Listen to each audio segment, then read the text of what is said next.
Folks, as Vice President Kamala Harris finishing her rally there in Flint, Michigan earlier today, she was in Detroit. Michigan is crucial to the blue wall for Democrats. Michigan, Wisconsin, and Pennsylvania, those are what they consider to be must-win states. Of course, they also are leading narrow leads in Nevada and Arizona. Nevada looking a little bit better than Arizona.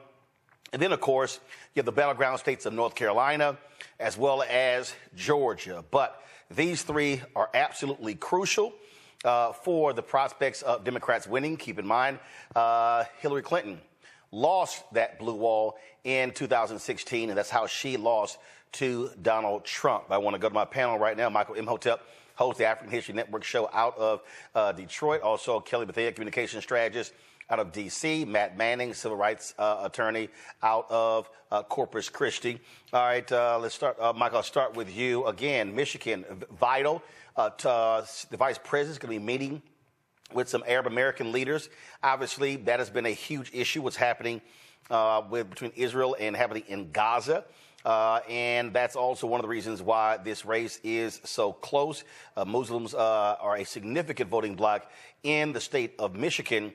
But also, black turnout has to be crucial. You saw Magic Johnson, also a UAW leader there, both of them introducing her. And Magic Johnson specifically spoke about the importance of black men supporting Vice President Kamala Harris and Minnesota Governor Tim Walz. Yeah, Roland, you know, it's a number of things going on.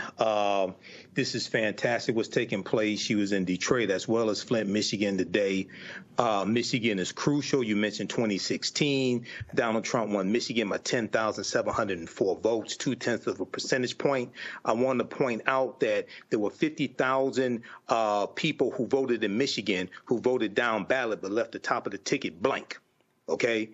Donald Trump won Michigan by 10,704 votes. So I know you have some people who are disaffected and saying they're going to vote down ballot. That's one of the ways that Trump won in 2016. Two, I think it's important for Vice President Kamala Harris to meet with Arab leaders as well. There was a piece that came out from ABC News this morning. There was a poll that came out. Israelis broadly favor Trump over Harris. And it was something like about 54% of Israelis prefer Trump over Harris. We know that Benjamin Netanyahu wants Trump back in office. So as I posted on social media today, voting non-committal is stupid. I'm just going to put that on the record. Voting non-committal is stupid. I understand people are concerned about Palestine, but you have to look at the big picture. Donald Trump has already said he will withdraw all humanitarian support to Palestine. He will let Benjamin Netanyahu do whatever he wants. And keep in mind, when he was president before, he imposed a Muslim ban on Muslims coming from 7 countries, which also increased anti-Muslim sentiment here in America. Okay, so Donald Trump has to be defeated. African-American men also have to be micro-targeted. So, yes, she is behind with white men who are college uneducated, as they talked about this morning on MSNBC. I think it's good that Bruce Springsteen put his endorsement in the video he did. But don't forget about African-American men, because recent polls are showing about 25 or 26% of African-American men under the age of 50 are saying they're voting for Donald Trump. So yeah, but 32 more days. But here's the deal with that, Matt. I mean, the reality is when you look at that, a lot at NAACP poll, a lot of those folks didn't even vote in 2016 and 2020. So obviously that is a concern. I understand. As we say. Today is Friday, October 4th, 2024. Coming up on Roland Martin Unfiltered, streaming live on the Black Star Network. Vice President Kamala Harris is in Flint, Michigan, as we speak. It's a lot we're going to cover, including the jobs report. But right now, Hall of Famer Irvin Magic Johnson is introducing her. Let's go live to Flint, Michigan. Oh, that's number one.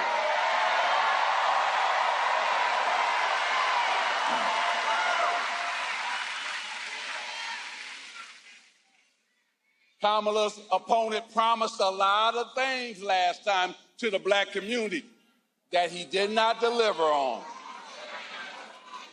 And we got to make sure we help black men understand that. So that's why I'm here, to make sure I help black men understand. First, get out and vote, and then vote for the next president of the United States, Kamala Harris.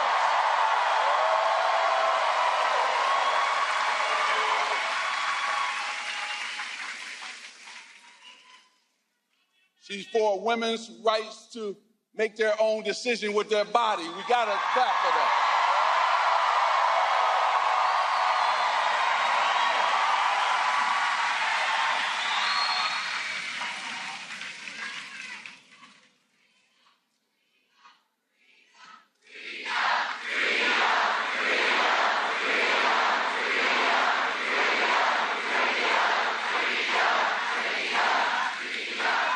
Now, I'm about to bring her out because you came to hear her. You had some great speakers here. I see the UAW president. I was really blown away because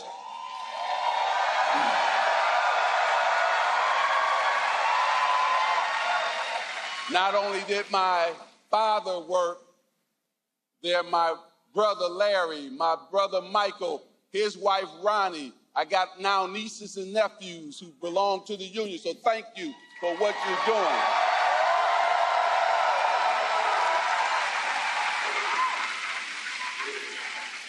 She's always been for labor and union. Kamala Harris has always been for labor and union. And that's never going to change. Now, this is the year for women. Hold on. We just saw what Mexico did. Elected its first woman president ever.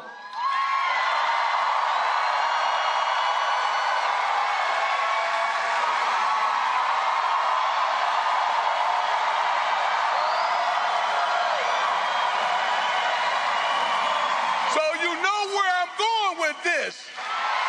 Let's make sure we, here in the United States, elect our first woman president in Kamala Harris.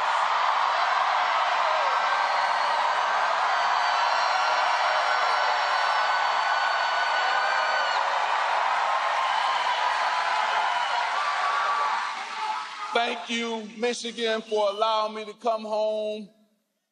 I always love coming home. But the main thing here is we gotta do a lot of work before November the 5th to elect Kamala Harris as our next president of the United States. So please, we're gonna be motivated when you leave here, but let's go to work. When we fight, when we vote, God bless you. Thank you. We fight for a future where we protect the fundamental freedom to organize. We fight for a future where workers, all workers, are treated with dignity and respect. A future where we tap into the ambition and the aspirations of the American people and build what I call an opportunity economy, so that every American has an opportunity to buy a home, start a business, build wealth, intergenerational wealth for their family. Over the last 3.5 years, our nation has seen historic small business creation as an example of that focus. In Michigan alone, we have seen more than 500,000 new small business applications. And when I am president, I plan to build on that progress and that success, including by raising the startup deduction, tax deduction for small businesses from $5,000 to $50,000 to help more entrepreneurs start a small business. I'll tell you guys, my sister and I were raised by our mother who worked very hard, and we lived on an apartment above a daycare center. And it was run by and owned by the woman that we called our second mother, who lived 2 houses down. She was a small business owner, and her name was Miss Shelton. And I grew up as a child knowing about who our small businesses are, right? They're leaders in the community, they're civic leaders, they hire locally, they train. And so that's one of the reasons I'm focused on small businesses, as part of how we lift up the middle class in America's economy. We need to also build more housing in America. Housing is too expensive. My mother saved up for years until I was a teenager when she was able to buy our first home. And right now we have a serious housing shortage in America, and that's part of what is driving up costs. And so we're going to cut red tape. We're going to work with the private sector, and we'll build 3 million new homes by the end of my first term.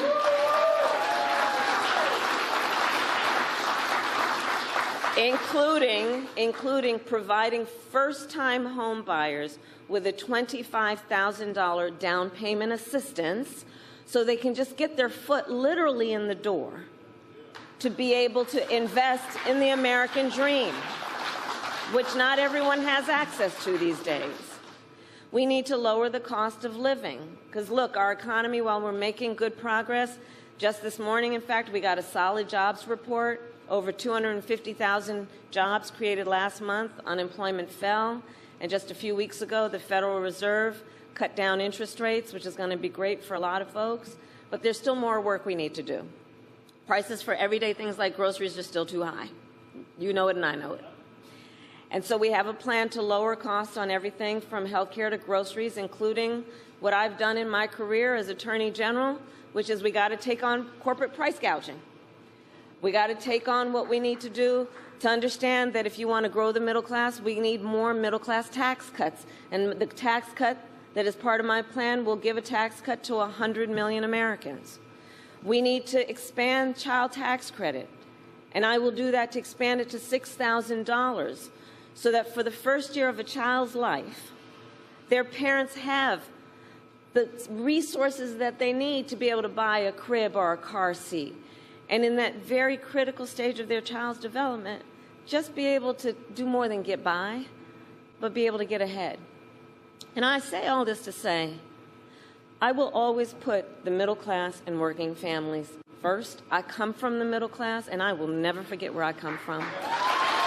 I will never forget where I come from.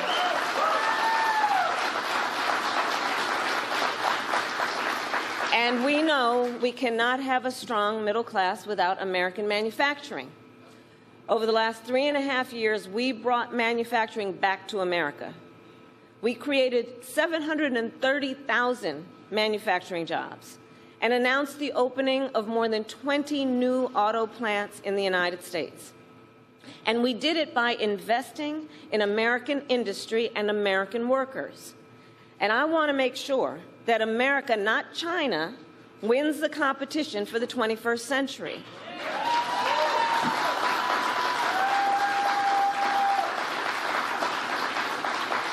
So under my plan, we will invest in the industries that built America, like steel, iron, and the great American auto industry.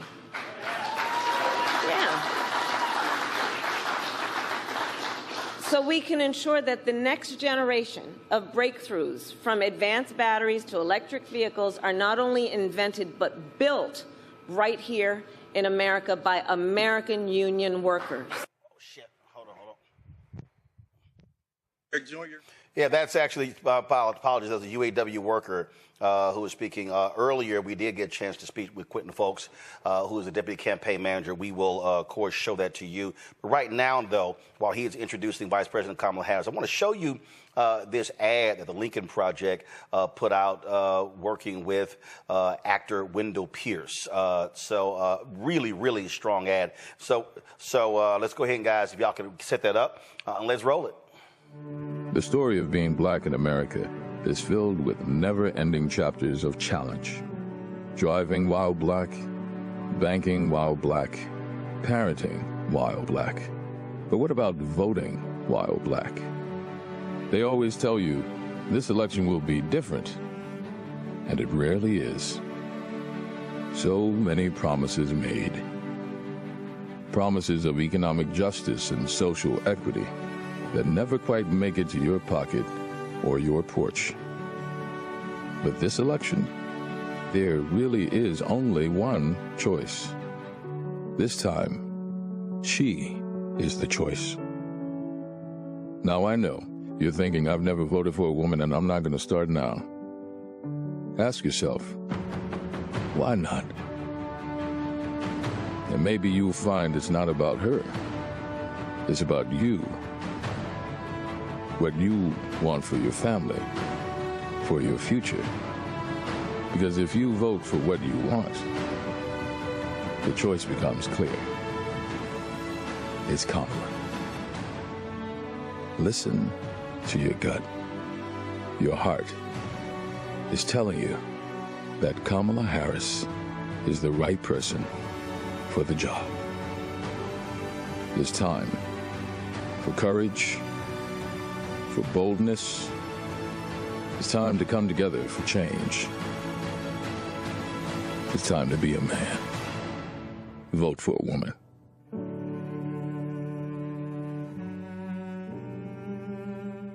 That, of course, is the second ad that Lincoln Project has put out specifically targeting men.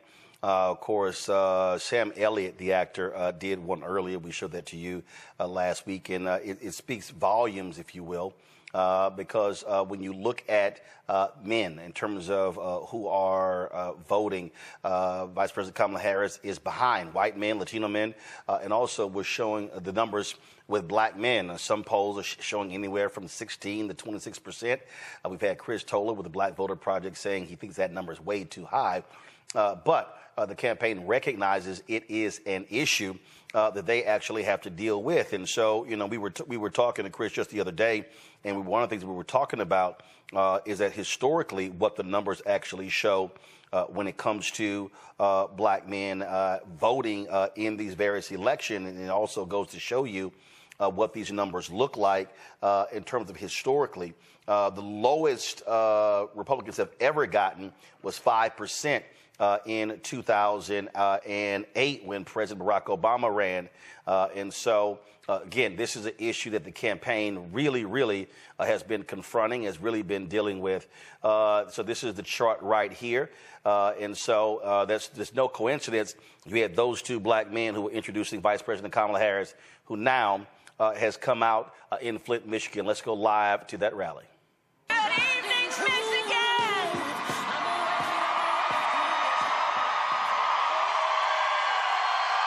Hey!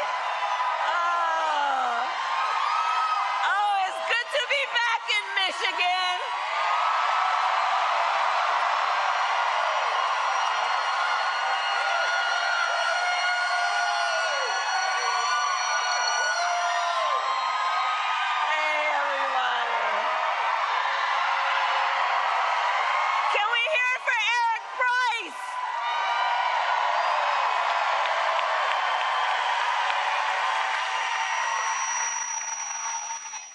Oh, it's good to be back in Michigan. Thank you all so very much.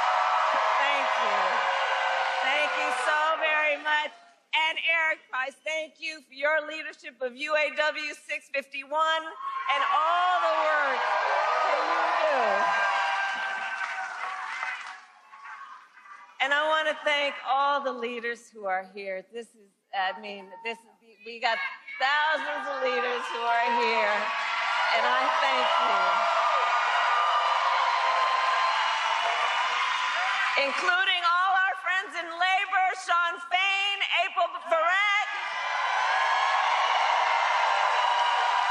all of the incredible elected leaders, starting with the Governor Whitmer, who is amazing, and is my friend, my dear friend, Mayor Neely, Senator Stabenow, Senator Peters, Representative Slotkin, who we will elect to the United States Senate.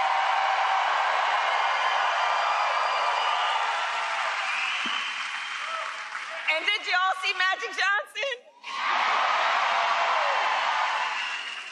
Remember his number? 32. Today we got 32 days until the election.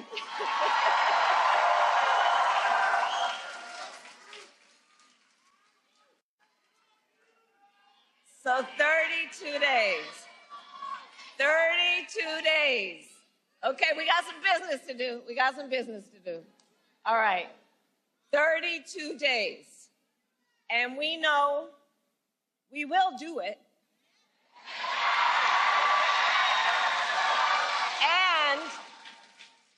And this is going to be a very tight race until the very end. This is going to be a very tight race until the very end. We are the underdog, and we know we have some hard work ahead. But here's the thing about us. We like hard work. We like hard work. Hard work is good work. Hard work is good work. And with your help in November, we will win. We will win. We are not playing around.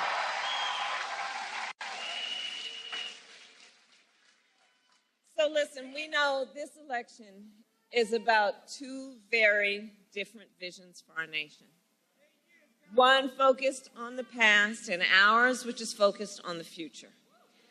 We are fighting for a future where we tap into the ambitions and the aspirations of the American people and build what I call an opportunity economy, so every American has an opportunity to own a home, build wealth, start a business.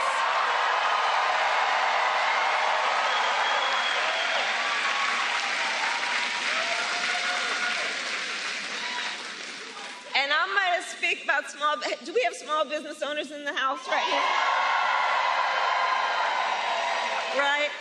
Okay, so on the economy, I'm just going to spend a minute on small businesses. Because let me tell you, so growing up, our mother often worked very long hours. And so my sister Maya and I, we would go over to Miss Shelton's house. Miss Shelton was from Louisiana, and we called her our second mother. And Miss Shelton was a small business owner. And so from being a child, I know who our small business owners are. They are community leaders, civic leaders. They mentor. They hire locally. They build up the community. They are part of the fabric of the community.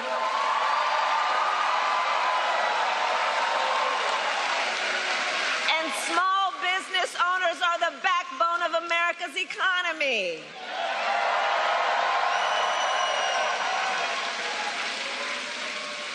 So, in my plan to build an opportunity economy, one of the things I will do is raise the startup deduction from $5,000 to $50,000 to help entrepreneurs start their small business. You heard Eric talk about it. We need to build more housing in America. You know, my mother saved up for years to buy our first home. I was a teenager by the time she saved up enough to do that. And right now we know there's a serious housing shortage in our country, and it is part of what is driving up costs. So we will cut the red tape and work with the private sector to build 3 million new homes and provide first-time home buyers with a $25,000 down payment assistance, so you can just literally get your foot in the door and you'll handle the rest. We need to lower the cost of living. Look, our economy is making good progress. Just this morning, we got a solid jobs report, right?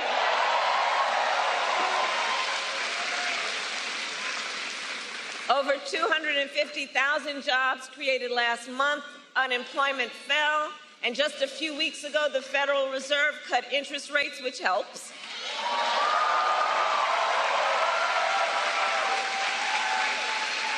But there's still more we need to do. Prices for everyday things like groceries are still too high. You know it and I know it. And I have a plan on lowering costs on everything from health care to groceries, including taking on corporate price gouging.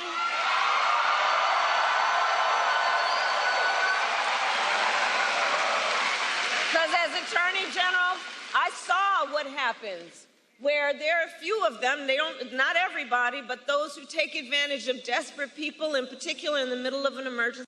There needs to be consequence. I will give a tax cut to 100 million Americans, including $6,000, extending and expanding the child tax credit. So during the first year of a child's life, young parents have the support they need to be able to buy a car seat, to buy a crib, to take care of their child during that first year of their life, knowing it's about setting them on a path to do everything they have a natural desire to do. And look, I say all this to say, I will always put the middle class and working families first. I come from the middle class, and I will never forget where I come from. I will never forget where I come from.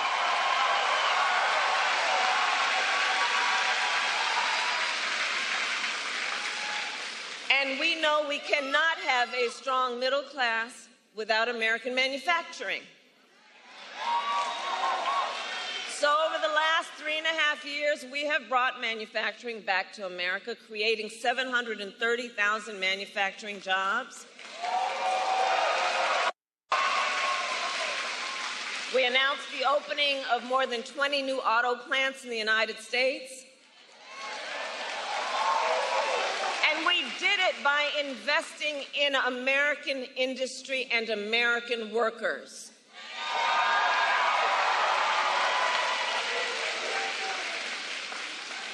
And I will make sure that America, not China, wins the competition for the 21st century.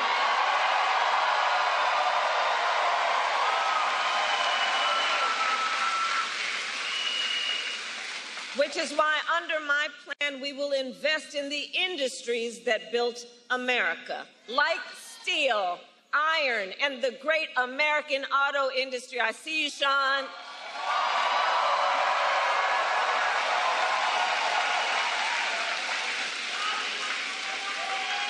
And we will ensure that the next generation of breakthroughs, from advanced batteries to electric vehicles, are not only invented but built right here in America by American union workers.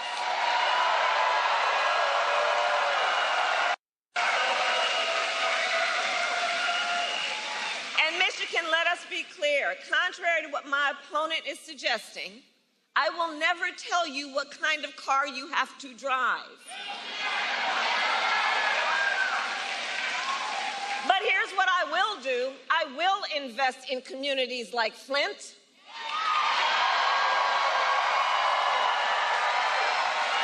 Flint, which helped build the auto industry and the UAW. We will retool existing factories, hire local, work with unions to create good-paying jobs, including jobs that do not require a college degree.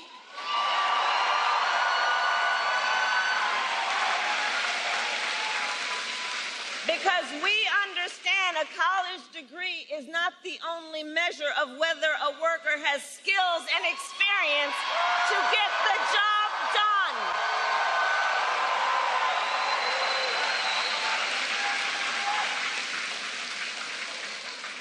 In fact, part of my plan is to outline all of the federal jobs that should not require a college degree and make that clear. And when I'm elected, I'm going to challenge the private sector to take on the same approach.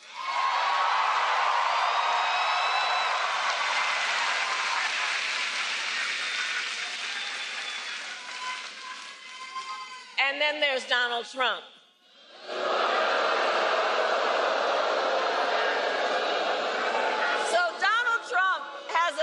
Different approach. So Donald Trump makes big promises, and he always fails to deliver. He said he was the only one who could bring back America's manufacturing jobs. Remember that? And then America lost nearly 200,000 manufacturing jobs when he was president.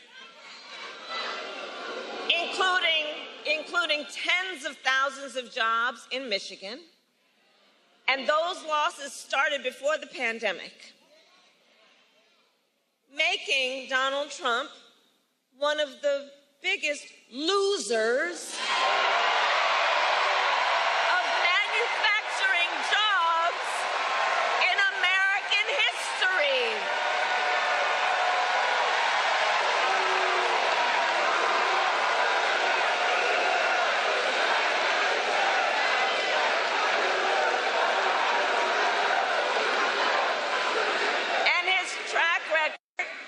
The auto industry was a disaster. He promised workers in Warren that the auto industry would, I'll quote, not lose one plant during his presidency. And then American automakers announced the closure of 6 auto plants when he was president. We need a medic over here. We need a medic over here. Right here.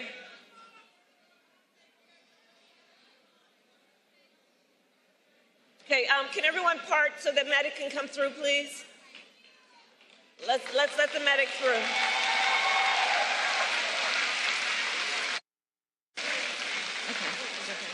Okay. Okay. He's okay. All right. We're good.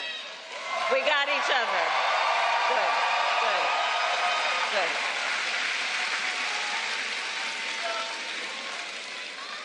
So, remembering again what Donald Trump talked about versus what he did, then automakers, American automakers, announced the closure of 6 plants when he was president, including General Motors in Warren and Stellantis in Detroit. Thousands of Michigan auto workers lost their jobs. And when it came to building the cars of the future, Donald Trump sat on the sidelines and let China dominate. And then he talks down to American workers, saying we can't compete with Chinese workers.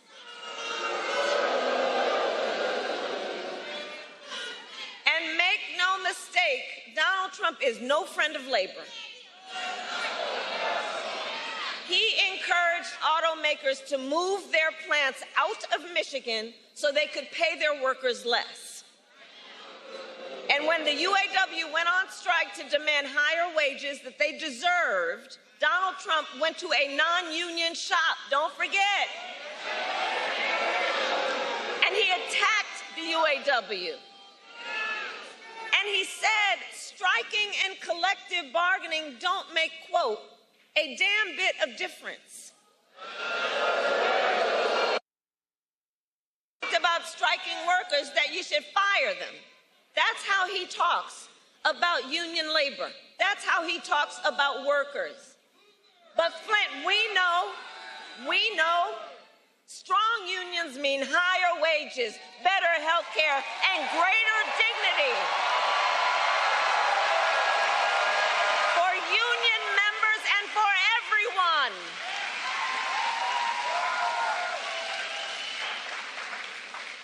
And on top of all of that, Donald Trump signed a $2 trillion tax cut that mostly went to the wealthy and big corporations, not to working people. And now he is making the same empty promises to the people of Michigan he did before. But we will not be fooled. We will not be gaslighted. Donald Trump's track record is a disaster for working people.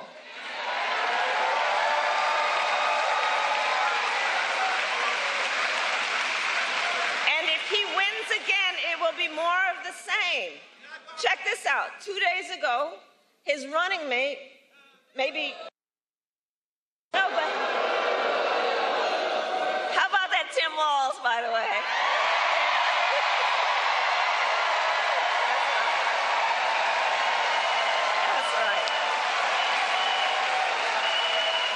So 2 days ago, Donald Trump's running mate suggested that if Trump wins, he might let the Grand River Assembly plant in Lansing close down. The same plant that our administration helped save earlier this year along with 650 union jobs.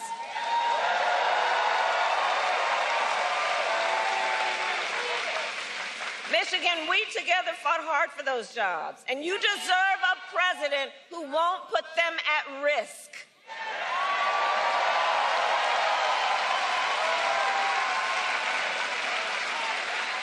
And for anybody watching, if you want to learn more about Donald Trump's plans, just Google Project 2025. It is a detailed and and dangerous blueprint for what he will do if he is elected president. Donald Trump will give billionaires and corporations massive tax cuts, attack unions, cut Social Security and Medicare, and impose a Trump sales tax, a 20% tax on everyday basic necessities, which will cost the average family nearly $4,000 a year. And on top of all this, Donald Trump intends to end the Affordable Care Act. Even after he tried to repeal it time and time again when he was president, and still has no plan to replace it. You watched the debate. You watched the debate. You saw that. He said he, quote, has concepts of a plan. Concepts. No, you know, I have said that I do believe he is an unserious man. And the consequences of him being president again are absolutely critically serious. Because think about it, even on health care, he has a concept of a plan. So he's going to threaten the health insurance of 45 million people in our country based on a concept? To take us back, you remember that? When insurance companies could deny people with pre-existing conditions? Remember what that was like? Well, Michigan, we are not going back. We are not going back. We're not going back. We are not going back. No, we are not going back. No. Because we will move forward. Ours is a fight for the future. Ours is a fight for the future, and ours is a fight for freedom.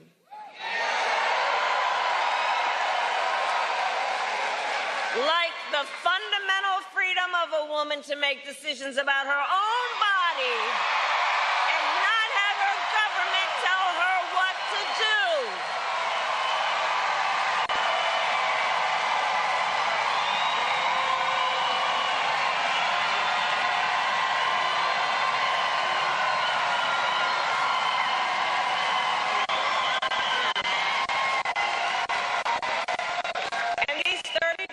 Out from the election, it's important that we remind people how we got here. Donald Trump handpicked 3 members of the United States Supreme Court with the intention that they would overturn Roe v. Wade, and they did.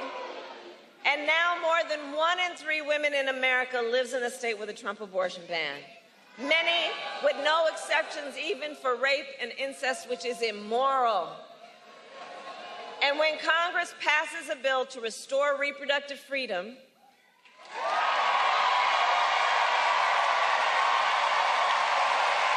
as President of the United States, I will proudly sign it into law. Proudly.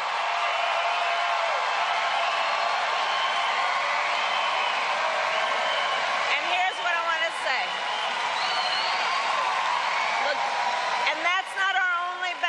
Across our nation, we are witnessing a full-on assault on other hard-fought, hard-won freedoms and rights, like the freedom to vote, the freedom to be safe from gun violence, the freedom to join a union, the freedom to love who you love openly and with pride, and the freedom to breathe clean air and drink clean water. Flint, you know all too well, Flint, that clean water should be a right for everyone, not just for the people who can afford it. And as president, I will continue to work with communities like Flint to ensure you not only have clean water, but the opportunity to recover economically and thrive.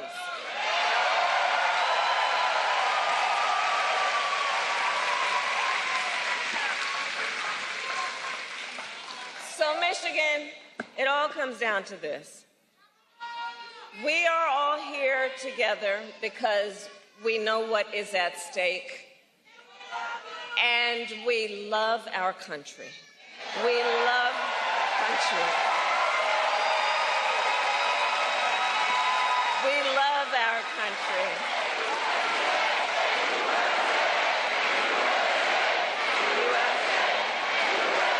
We love our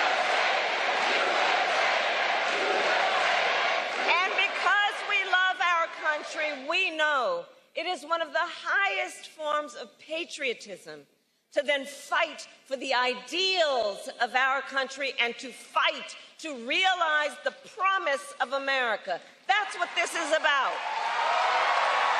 That's what this is about.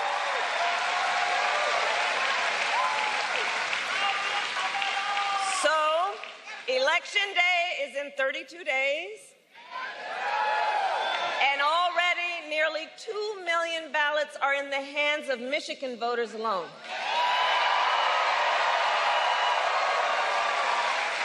So if you have received your ballot, please do not wait. Fill it out and return it today. Early voting starts statewide on October 26th. And now is the time to make your plan to vote. Because, folks, the election is here. The election is here. And we need to energize, organize, and mobilize. And remember, your vote is your voice, and your voice is your power. So, Flint, today I ask, are you ready to make your voices heard? Do we believe in freedom? Do we believe in opportunity? Do we believe in the promise of America? And are we ready to fight for it? And when we fight, we win. God bless you, and God bless the United States of America.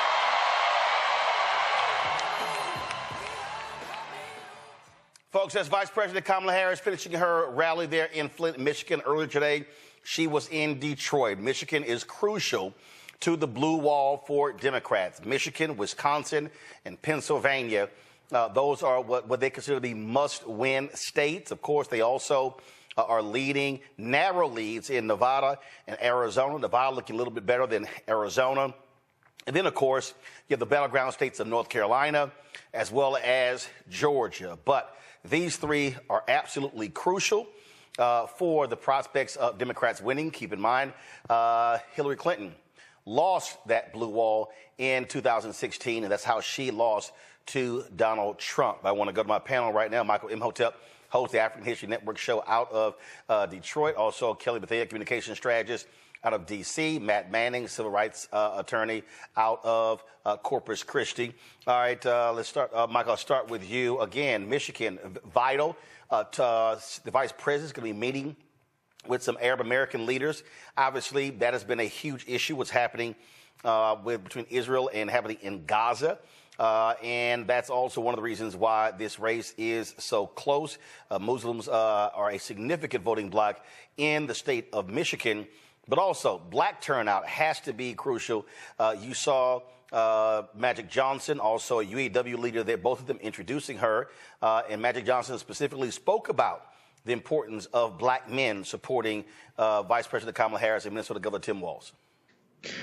Yeah, Roland, you know, it's a number of things going on. This is fantastic what's taking place. She was in Detroit as well as Flint, Michigan today. Michigan is crucial. You mentioned 2016. Donald Trump won Michigan by 10,704 votes, 0.2 of a percentage point. I want to point out that there were 50,000 people who voted in Michigan who voted down ballot but left the top of the ticket blank. Okay? Donald Trump won Michigan by 10,704 votes. So I know you have some people who are disaffected and saying they're going to vote down ballot. That's one of the ways that Trump won in 2016. Two, I think it's important for Vice President Kamala Harris to meet with Arab leaders as well. There was a piece that came out from ABC News this morning. There was a poll that came out. Israelis broadly favor Trump over Harris. And it was something like about 54% of Israelis prefer Trump over Harris. We know that Benjamin Netanyahu wants Trump back in office. So as I posted on social media today, voting non-committal is stupid. I'm just going to put that on the record. Voting non-committal is stupid. I understand people are concerned about Palestine, but you have to look at the big picture. Donald Trump has already said he will withdraw all humanitarian support to Palestine. He will let Benjamin Netanyahu do whatever he wants. And keep in mind, when he was president before, he imposed a Muslim ban on Muslims coming from 7 countries, which also increased anti-Muslim sentiment here in America. Okay, so Donald Trump has to be defeated. African-American men also have to be micro-targeted. So, yes, she is behind with white men who are college uneducated, as they talked about this morning on MSNBC. I think it's good that Bruce Springsteen put his endorsement in the video he did. But don't forget about African-American men, because recent polls are showing about 25 or 26% of African-American men under the age of 50 are saying they're voting for Donald Trump. So yeah, but 32 more days. But here's the deal with that, Matt. I mean, the reality is when you look at that, a lot at NAACP poll, a lot of those folks didn't even vote in 2016 and 2020. So obviously that is a concern. I understand. As we said, Matt, we had Christopher Toller on the show the other day, and we talked about the numbers, and he showed the data from 1970 to present day in terms of black men voting. Of course, the highest was 72 with 23%. Then, of course, it was 18%, 13 in 2016. Go to my iPad. It was 13 in 2016, 19 in 2020. But again, the key is not just black men. Again, that you've been seeing the increasing numbers even when it comes to young black women. And so it's been a steady trajectory up. That's really what their focus is. So they want to close strong in the last 32 days. I think that's right. And it's interesting you say that, because I saw a headline today that said women, despite whether they're black or white, are generally becoming more liberal, is what the study that I saw was mentioning. So I think there's a question of, one, you're right that that's what they're doing in these final days, but I think there's a question of how many of those voters are going to come out and vote, for Harris Walls the way that they need to. And, polling is kind of a tough thing, because you just obviously never know exactly what's going to happen. But I think especially following that vice presidential debate, that's not going to really move the needle. I think it's one, people need to get out there and vote, number one. But number two, I think the Harris Walls campaign needs to do what they've done thus far, which is talk about numbers and talk about, I don't remember the name of the types of issues, but I guess kitchen table issues, where they're talking about economics and what kind of credit they're going to give you for this, what kind of credit they're going to give you for that, because that is what I think will get people out to vote, number one. And number two, if there really are people who are truly undecided at this point, get them over the fence, because once they see deliverables, that's really what I think will turn the tide for those who have not decided which lever they're going to pull yet. Kelly, again, right now, at the end of the day, it's turnout. And that really is reaching as many people as possible. And it's really what the focus is in the last month. You don't have the time to be explaining various policies. It's all about reaching those folks, because voting has already started. Not only has voting already started, but as far as Election Day itself, we are literally a month and a day away from Election Day. So time truly is of the essence. But to Matt's point about the study coming out saying that women and other marginalized groups are becoming more liberal, especially regarding polling, there's a reason for that. It's not like we are just saying, oh, I don't want to be a Republican anymore, I just decided to be a Democrat. No, our freedoms are literally at risk here. Our humanity in this country being recognized is at risk here. It is on trial here literally every day in somebody's jurisdiction. And we are trying to align ourselves with a party, with an ideology that prevents that. frankly, so we can live. And when you look at the right, I don't care if you want, lower taxes and you're more of a capitalist than a tree hugger or whatever you think the stereotypes are for either side. It almost is irrelevant when you have one side that is so against your presence on this planet, specifically in this country. It makes no sense to be aligned with that type of ideology so long as the powers that be are coming out against your humanity. So there's a reason for studies showing these findings. It's not just, oh, I like Harris. I see a woman and I want a woman to be president. No, our freedoms are literally on the line, and we have less than 30, or we have exactly 31 days to decide whether our humanity is worth fighting for. Folks, and a little bit later in the show, we're going to be chatting with my interview I did with Quentin Folks, who's the deputy campaign manager for the campaign of Vice President Kamala Harris and Governor Tim Walz. So we'll have that for you. For everything. Visit our website, AfricanHistoryNetwork.com, AfricanHistoryNetwork.com. You can register for the online history classes that I teach. We deal with thousands of years of history. I teach 2 online history classes, Saturdays 4 p.m. to 6 p.m. and Sundays 4 p.m. to 6 p.m. Saturdays is Ancient Kemet, the Moors, and the Ma'afa, understanding the transatlantic slave trade, what they didn't teach you in school. And then on Sundays, Black resistance movements, from Christopher Columbus to the Haitian Revolution and the Black Power movement, 1492 to 1968. So we have classes coming up this weekend. Classes on sale, $80. We do the sessions live. All the sessions are archived and recorded. You can go back and watch it any time. We have a bundle pack of courses. You can register for both classes also. I do a PowerPoint presentation. We have book references, articles, video clips. Even after the course is over with, you still have access to the full class. You can go back and watch it anytime. And then Ancient Kemet, the Moors, and the Ma'afa, understanding transatlantic slave trade. That meets this weekend also. You can we have the course outline here that you can download as well. So it gives you a lesson plan for each class session. There's about 100 articles that we reference. The first class is about 200 slides, 15 books that we reference. You don't have to buy any of the books to follow along in class. Click right here to download the lesson plan also, okay?